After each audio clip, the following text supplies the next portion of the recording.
Hey guys, T here. Today I got a look, or two looks at the Richelieu. It's the Tier 7 French Battleship.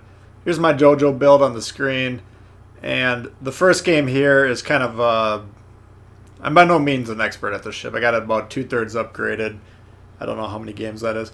But I'm starting to think that I get the hang of this. So this first game is, in my mind, how you should kind of prototypically play the ship.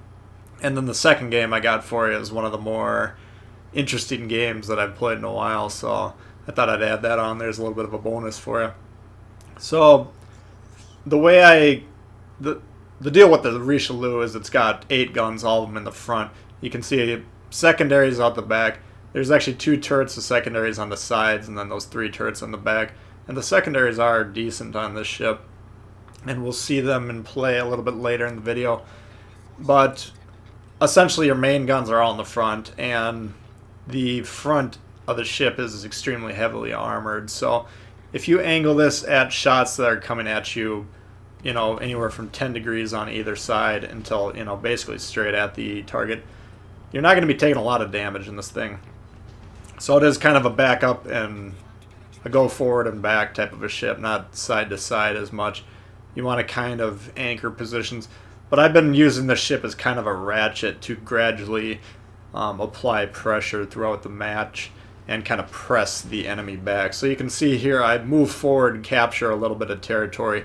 Not a lot, obviously it's early in the game, but then we stop once we kind of get into a position where, currently I'm pretty much pointed straight at this ship in front of me. And then I got both of these, the Baltimore and whatever that ship is to my right, kind of at that 10-15 angled degree, to either side that I'm talking about. Really steeply angled, all 3 of those targets.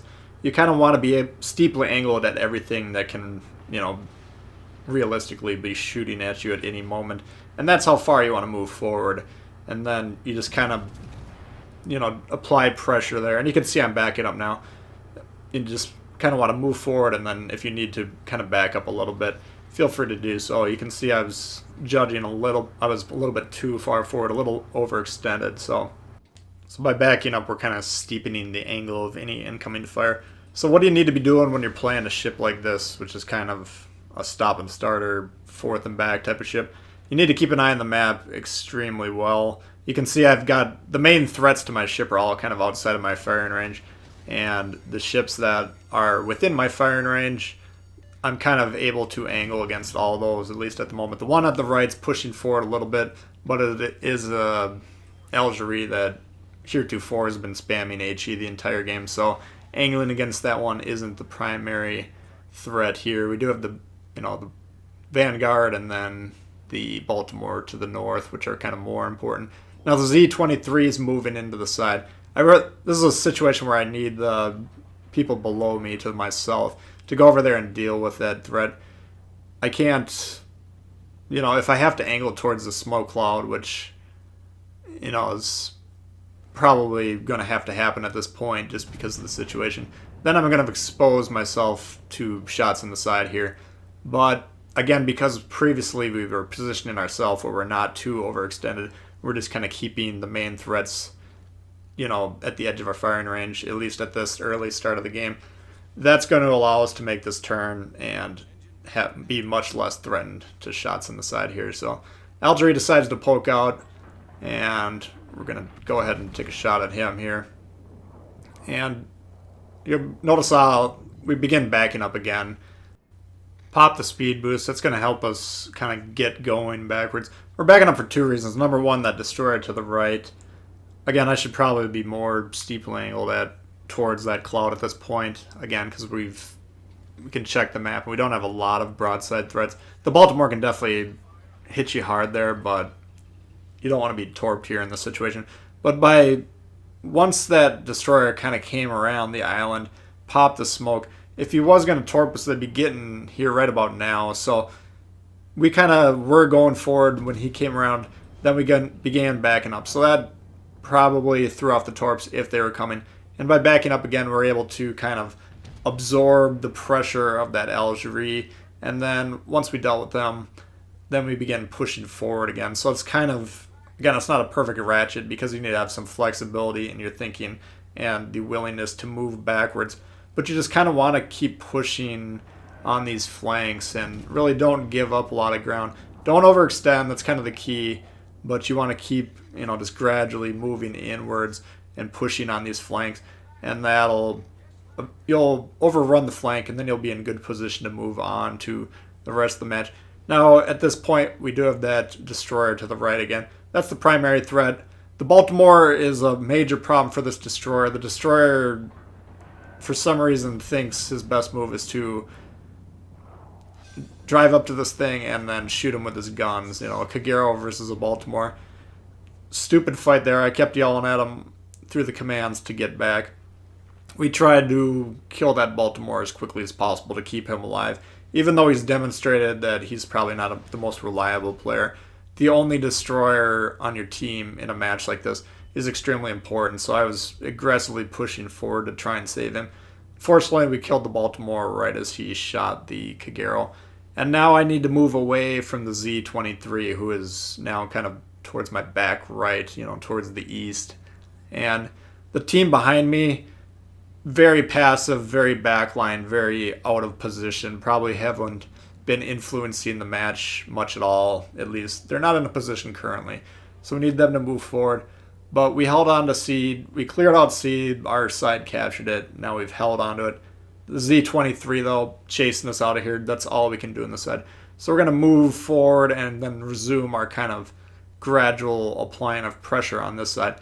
If those guys to my west, all the other ships in my team, essentially to my left, kind of moved northwest here, they'd be getting into great crossfire positions because these ships would probably all have to angle against the bulk of the fleet. If you have more guns shooting at you from one direction, you're almost always going to be best off primarily angling towards them. And you can see we are winding up with some broadsides available over here. And this is kind of what I'm hoping, but my team unfortunately is being too passive. And, there's one battleship or whatever chasing that destroyer. But I'm kind of assuming he's going to come for me. He's probably going to deal with him first, so this should buy me a little time. But sooner or later, we're going to have to deal with him chasing us down as well. Now you can see there, knocked out a turret. That does happen quite a bit when you're, very steeply nose and angled. People that know how to aim are going to be shooting either directly for your guns, which is a great target for battleship on battleship duels, or they'll be trying to hit the superstructure behind it, and that's the primary way to get damage with AP on a steeply angled battleship. If you aim upwards, hit that superstructure, you can get some pretty serious damage on those ships. So people that know how to aim against your ship will be, again, aiming for your guns or the superstructure, and that means your guns are going to get hit a lot, and you see we get it disabled again. And I'll give you a little bit of a spoiler alert on the next one. But we're actually going to see both guns get knocked out in the next game, and we'll see how I attempt to deal with it on that one. But anyway, it's just kind of a fact of life here, and if you have a gun knocked out, that's 50% of your firepower, which is very crippling. So there's really not a lot you can do to mitigate it, that I can think of at least. It's just, to protect your ship and your HP, you need to be very steeply angled like I am in this situation. But your guns are going to get knocked out. It's just part of the deal. So again, we have 3 ships. I can angle successfully at all of them. I'm pointed at the one directly in front of me, and then the 2 on the sides are both roughly equidistant. So this is about a perfect angle here. And this is why I advocate to not bunch up into tight wads like this. I call it the black hole strategy, where everyone on the team seems to be getting sucked into a singular point in time and space. But what is not happening is my team to my southwest is not pushing to the west and the northwest like I suggested. These would be awesome crossfire opportunities. But what's kind of happening is they're afraid of the destroyer, so I think that's preventing them from moving forward. And this all goes back to that Kagero being overly aggressive early on. If you're the single destroyer on your team, or,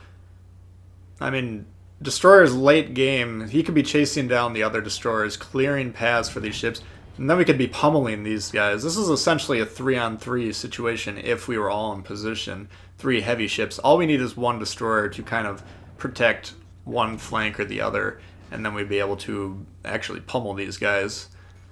despite being down on ships. So that's unfortunate that the game's kind of played out as it is. But you can see again what I'm doing here. I'm just kind of gradually moving forward until I feel like I've gone forward enough based on the circumstances. Then we're just going to stop. And if we need to back up just a little bit, just to throw off their aim or to slow things down, that's fine. And all we're doing here is just kind of looking for which one of these ships is giving us the best angle here. Now here's what I'm talking about. This Iowa, pretty steeply angled, but we're going to aim for the superstructure right there. And, you know, not massive damage in that particular salvo, but that's kind of how you want to be aiming these shots. Angled targets that are well armored, like an Iowa, or most battleships for that matter, if they're really well angled, and instead of just shooting at the hull and getting a bunch of bounces and shatters and getting basically zero damage, just aim up. Again, you can either aim for the guns if you're really confident in your aim, or just aim for the superstructure behind it, and that's how you're going to actually get some damage in that situation. And there we go. Pop him hard right there, and what do you know? He gone. So, again, we're just kind of gradually moving forward, putting on the pressure, and then, you know, looking for those shots on the map and in front of us on the screen, seeing who's broadside, who's not. If you're going to give me a steep broadside shot like that, we're going to pop you hard. And we're about to die here, obviously, but we get one more off. And another ripper. So, I mean, this thing's definitely capable of putting up some damage, as you can see there. But that game, I just kind of highlighted the gradual pressure philosophy that I think is going to be really strong for that ship. So that's why I picked that one first. And this next game, I just played this one before I started recording this video, and this is a very interesting game in my opinion, so I think you're going to enjoy this one. Here we are on the map Shards. Now notice they have one destroyer, and that's going to be critical to my opening play here. So again, your typical flow in this ship is going to be to kind of gradually put pressure on here. One destroyer on their team, though, I got a 66% chance that there's no destroyer in this A cap vicinity. So I'm going to charge in here, kind of roll the dice, hope there's no destroyer, and then I'm going to look for broadside shots, either through this gap here. This is the primary gap that we talked about recently in other Shards videos, or there's the secondary gap, which is the left gap to that middle mountain. So if I turn my guns to the left there, those are the two gaps that this team that I'm spawning against here can reliably get to in the opening move. So a lot of times, if you kind of cover this lane here, you're going to get broadsides on one or the other.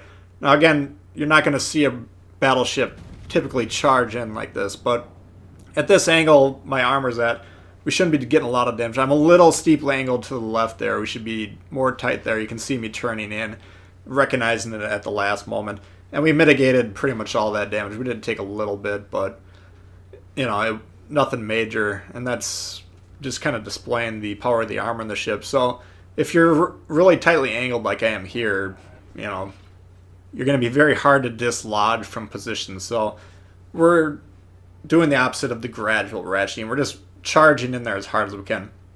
But you can see there on the right hand side, the primary gap, there's smoke coverage there. That means we rolled the, you know, the dud, I guess. It means the destroyer is over here. The 33% chance that the destroyer is going to be over here wound up being the case. So that's all right, because the Charles Martel is kind of playing really passively behind that island. I'm just going to turn pretty much directly toward this cloud. That way, if he torps me, which I'm expecting he will, I'm going to dodge most of those, because the torps fan out as they travel. So if you're angled directly at the torps, that's going to be the best way to dodge the majority of them. We missed the first salvo there, and I quickly checked what kind of destroyer this is. I couldn't tell for sure if that was one salvo or two. It could have been a Akatsuki, for instance, where it launched two salvos. One of them had a torp clip the island, so you would have gotten a 5 spread like that, conceivably. But by identifying the Benson, then we knew there was going to be one more coming. I wasn't 100% sure if he still had torps left or not, but I just assumed they were. But again, because we were mostly pointed in on him there, we're able to absorb the 2 torps, damage con the flood, and then hit him hard. And that's, you can say, why don't you have HE loaded? I just generally don't switch. You can definitely make the point that it's a poor play. It's not optimal. fine. But what happens so often is the target that you're planning on shooting HE against either dies or is otherwise unavailable to shoot at, and then you load back to AP, and you've really wasted a full reload cycle plus. And battleships, in my mind, you want to be shooting on reload as often as possible. So the Vanguard inexplicably backs up broadside to us, and we just hit him like a sack of bricks. I mean, that's... The Vanguard is notorious for getting Citadel. I think it's been improved since release. They've been buffing the ship a couple times here and there. And the Citadel, to me, seems a little bit harder.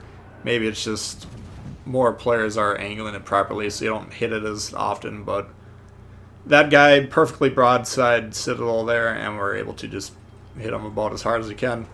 So now I'm making a split decision right here. I was initially trying to sail out at this guy and catch him as he's trying to turn, hit him one more time in that broadside, and that should end him. But I didn't want my friendly battleship to also abandon this. He's in a position where in his mind he could very easily think, all I need to do is pull forward a little bit and then I should be able to Citadel this guy. So assuming that's what he was going to do, my philosophy, I assume my teammates are going to make the worst play.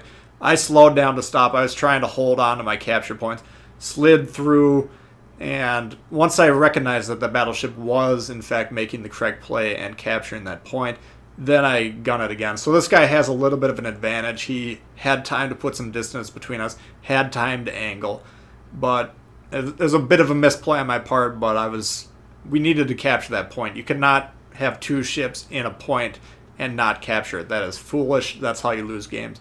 So white icon on my screen here, you see that circle in the screen, that white triangle to the bottom right of that. That's saying that the majority of my shells are going to hit landmass if I shoot right now. You can see that guy had the icon on his screen, but he didn't know what it means. He shot, and that's why he hit the islands like that. And we knew what the icon meant. We waited till it went away, which meant the shots were all clear. Ripped him. He gone. So for anyone that doesn't know what that white triangle means on your screen, it's very important, and that's what it means. It means the majority of your shells are going to hit the landmass. Sometimes some of the shells will get away or get through, but, the majority will hit it. Now here is what is known as a tactical beaching. Alright, I have two options here. I can sail all the way around this big fat island just to get shots on these battleships, at which case the game's either going to be over because we crushed the battleships, or they inflict severe wounds into my team and they even up the game. So I need to keep my guns on these guys as quick as possible. So I intentionally turn into that island at as steep of an angle as I could have. It wasn't the best tactical beaching ever, but it's a pretty good example. And now we're just kind of backing up here, and maybe I should have held my fire until I was a little bit more steeply angled. But I assumed because he's got other targets in his field of view that his guns would already be focused on them. He'd be focused on shooting them. So I just shot as soon as I had a clear shot at them. Now we back up. Once we get a nice steep angle, I'm going to gun it forward. And that, we'd maybe just be getting around that island, now, maybe in 30 seconds. I don't know how long it would have taken. But we would have gotten that last salvo off. We wouldn't be getting this salvo off here. So it's essentially 1 to 2 extra salvos we got by doing the tactical beach maneuver. So that's something you can think about using that landmass. If you hit it at full speed, then you'll basically stop dead in your tracks. Then you can back up. It's kind of like doing a 3-point turn in your car, but you need an island next to you to do it. Or you can ram another ship, I suppose, and pull it off that way. So anyway, now this Iowa, he's kind of running scared. Again, this is a situation where he has to angle at the majority of my team, which are pursuing him to the rear of his ship. So because I kept my position over here, we created crossfire situations. And I basically have two Iowas that are forced to angle against the team that is pursuing them. So they're forced to move to the right, however fast they're going to do so. I'm going to get shots. I'm just going to close the distance. Again, this thing gets more and more effective the closer you are. We don't have any destroyer threats at this point, so there's nothing keeping me back here. These ships can't tort me. The closer I am to them, the more the advantage is in my case here. Now, I don't want to get too close because they're splitting up, and I want to angle at both of them. So you're going to see here, I believe I turn towards the middle of them, and then we're just going to stop again. This is the limit of my pressure, and we should back up once things settle down, because if they spread out enough, they can really wreck the ship very quickly. So that's kind of when the situation is where you need to recognize, you need to stop, and then start backing up. That's what you're looking for, is situations where you can no longer defend yourself by angling. And so that could have come about had I continued pushing forward. Then one ship or the other that I'm fighting here would have been able to punch me in the side, which could be lights out very quickly for the ship. Now we're up a ship, we're up a cap, thanks to that good play from the battleship that made sure he captured that point earlier. You can see the differential in score, and that's largely due to the fact that he correctly captured that point. So I can't drive that point home enough. I see people abandoning caps that they're capable of capturing just because they want to keep shooting things. Like, slow your roll, son. Capture the objectives. This is how you win games. Now we're actually down 2 ships to 3 here, but that's no problem. You see there, we could have aimed at the gun, but because he was so low on health, we just aimed up on that superstructure, shots away, put him on the ground. Now this Iowa's coming in at me. I got more health than he does, so it's probably in his interest to ram me. And I'm attempting to play this with that in mind. So this sequence right here, I think you're going to find enjoyable. We're basically speeding up here. Now I'm kind of juking him to the right. I want him to think that that's where I'm going to go. I can outmaneuver the Iowa in this ship. This is a little bit of a risky play. I still think he could have rammed me if he wanted to, but I'm turning hard to left. Now, rather than continuing to turn left where I'm going to expose my broadside to him, basically be stopped, I'm going to juke back to the right now. I'm turning it as hard to the right as I can. I think he could have rammed me if he wanted to there, but we both lived. And now I'm going to out-turn him, and we're going to do that by utilizing the speed. Your tightest turn is around half speed, all right? That's when you're going to be turning the tightest. But what you want to do is go down to half, which you'll see clicks in my mind in a sec. I thought I was going to naturally out-turn him just because the turn circle's better. But then it clicks to me, all right, we need to get more of an advantage. I don't want him shooting me in the sides, so I want to get back nose into him and then continue to punish his broadside. He's turning as hard as he can, so as long as we're circling each other like this, he's going to basically be broadside to me the entire time. But here we drop down to half speed, and then we'll pop it up to full just for a second or two to give the engines another lift. Slowing down, that'll just give your engines a little bit more push, then drop it back down to half speed. And you can see now we're really out-turning them. And that's because of the reduced speed. That's kind of, you can apply that to any ship. Half speed is, it varies per ship based on their speed and turn circle, I think. But in general, half speed is the best turn radius. So we're completely out-turning him. Now he's still unintentionally swearing there. He's still stuck fully broadside to me.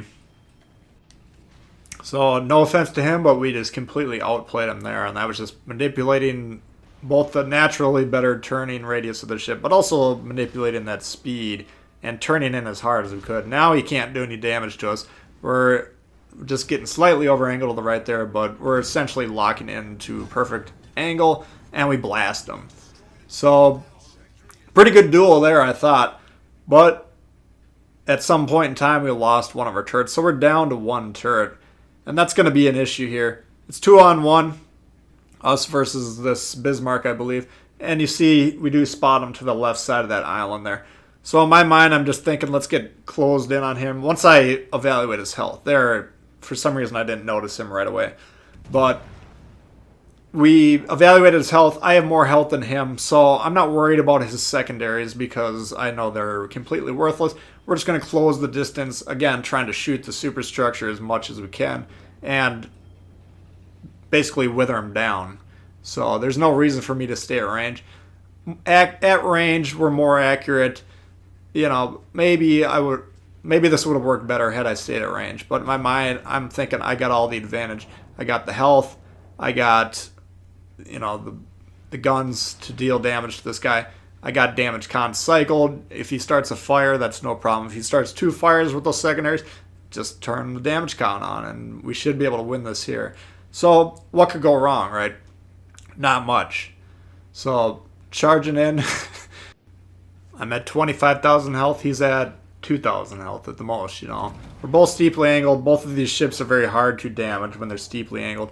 But you can see we're just aiming up a little bit, and if we get 1,000 damage every salvo, we'll kill them in a couple salvos here, no problem.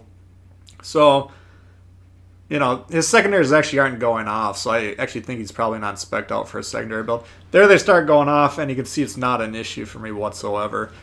That is, however, an issue. We lose the second gun. So now I'm making a snap decision, evaluating my health. Unfortunately, I was turning to angle against him, so I had to cut my momentum, but the secondaries, like we mentioned earlier, are pretty good on this thing. So I'm turning away from him, trying to get all those rear-facing secondaries on him. He has very, very little health. You can see how many times our secondaries are hitting him. Of course, secondaries do very little damage, and he's able to blast us and finish us off there, which was unfortunate. But I thought that was a very interesting game for a number of reasons, so I hope you did enjoy those. If you did, please hit the thumbs up. If you're new to the channel, you should consider subscribing. A lot of World of Warships coming all the time. Questions for me, comments, leave them below. I'd love to hear from you guys, and we'll see y'all later. All right, peace.